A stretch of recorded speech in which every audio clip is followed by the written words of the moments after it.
Isarado mo na lang. Dito, ayun.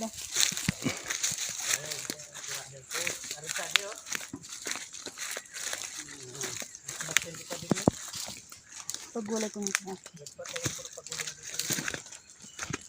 May balinghoy man baga dyan pa oh. Grabe ang maninili dati oh. Sako-sako.